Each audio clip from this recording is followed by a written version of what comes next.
Dengue से सिलीगुड़ी में एक बच्ची की मौत हो गई, जिसके बाद सिलीगुड़ी नगर निगम सतर्क हो गए हैं।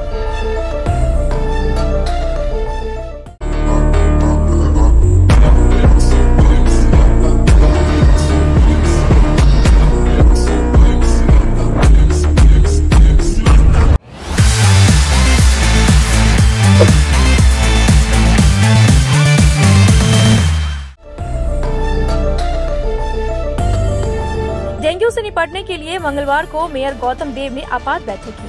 बैठक में सिलीगुड़ी महकमा शासक, जिला मजिस्ट्रेट सहित प्रशासनिक और स्वास्थ्य अधिकारी सहित सिलीगुड़ी के 47 वार्डों के पार्षद उपस्थित थे।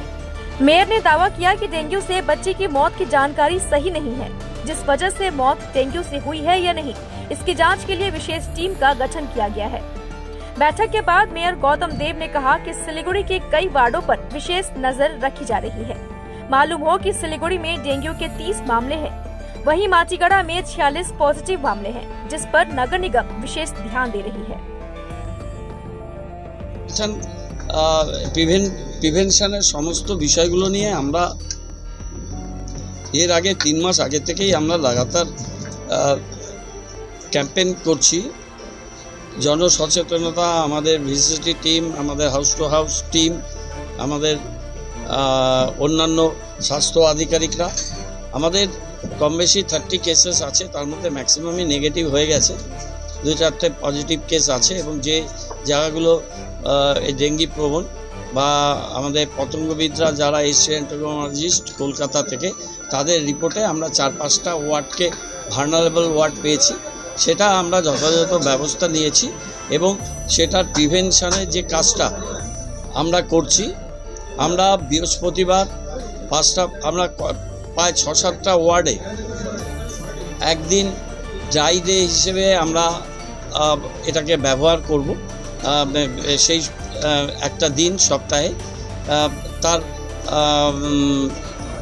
বিষয়টা আমরা ভালো করে তাদেরকে আমরা এটাকে জানিয়ে দেব। আর আমাদের পাবলিক অ্যাড্রেস সিস্টেম বাজারগুলোতে আছে এবং আমাদের 5টা বড়োতে আছে। সেই সিস্টেমগুলোকে আমরা আরও বেশি করে অ্যাক্টিভেট করব এবং বৈদ্যুতিক মাধ্যমে আমরা কিছু অ্যাডও দিচ্ছি এবং প্রচারটাকে আমরা আরও বেশি জোর দিতে চাই জনসচেতনতা বৃদ্ধির জন্যে। আর ডাক্তারবাবুরা বলছেন যে জ্বর হলে যেন সাথে সাথে নিকটবর্তী স্বাস্থ্যকেন্দ্রে যায় এবং ব্লাড টেস্ট করে। এবার যে কেসগুলো দেখা যাচ্ছে কেস স্টাডি করে, বেশিরভাগই বিলো 12 ইয়ার্সের বাচ্চাদের মধ্যে 40%-এর বেশি এই প্রবণতাটা দেখা গেছে। বাচ্চারা অনেক সময় বলতে পারে না কদিনে জ্বর হচ্ছে, কী হচ্ছে। সুতরাং NS1 টেস্ট হবে না, একটু 4-5 দিন পরে টেস্ট হলে সেটা ন্যাকালাইজার টেস্ট হয়। এই বিষয়গুলো আছে, কিন্তু জ্বর 1-2 দিন পারসিস্ট করলেই সেটা ডাক্তারদের পরামর্শ নেওয়া, ব্লাড টেস্ট করা আর প্যারাসিটামল নেওয়া, এটাই নর্মাল প্রোটোকল এই ডেঙ্গি। আর জল জমা না রাখা এবং সেই ব্যাপারে সবাইকে সচেতন থাকা, মশারি ব্যবহার করা। আমরা পুরসভা থেকে আমাদের মতো করে সমস্ত রকম ব্যবস্থা করছি। আমরা কেউ ডাকবো এই নির্মাণ শিল্পের সাথে, সেখানে কিছু সমস্যা তৈরি হয়।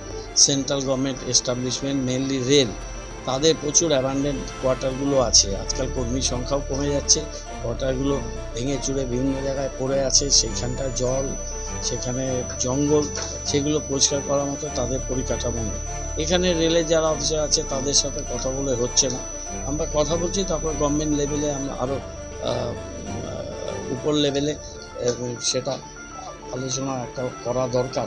যে এখানে এক তো ল অ্যান্ড অর্ডারে কিছু প্রবলেম হয়, এই সময় অ্যাবান্ডেন্ট জায়গা, অন্ধকার, ওদের এলাকায় আমরা লাইটও লাগাতে পারি না, আর ওই জায়গাগুলো সমাজ বিরোধীদের আড্ডা হয়ে যায়। আর এই ডেঙ্গির প্রকোপ এবং পতঙ্গবাহিত রোগের এগুলো সব আতুর ঘর। বিশেষ করে NJP সাইডে কতগুলো ওয়ার্ড, যেমন রামজি ওয়ার্ড থেকে এখানেও বেশ কিছু বাড়ি আছে, 1 নম্বর ওয়ার্ড, 47 নম্বর ওয়ার্ড। এই ওয়ার্ডগুলো আরও জায়গায় জায়গায় ছড়িয়ে ছিটিয়ে আছে। বাগড়াকোটের দিকে 28 নম্বর ওয়ার্ডে, শিলিগুড়ি জুড়েই রেলের কোয়ার্টার, কিন্তু এনজেপি সাইডে জনসন সাইডে এটা সংখ্যাটা অনেক বেশি। সেই ব্যাপারগুলো নিয়ে রেলের সাথেও কমিশনার ম্যাডাম একটা মিটিং করবে, তারপরে একটা মানে আমাদের মিনিমাম ডিভিশন লেভেলে নাহলে জোনাল লেভেলে রেলের হায়ার অথরিটির সাথে কোনো লেভেলে আমাদের গভর্নমেন্ট লেভেলে মিটিং একটা করা।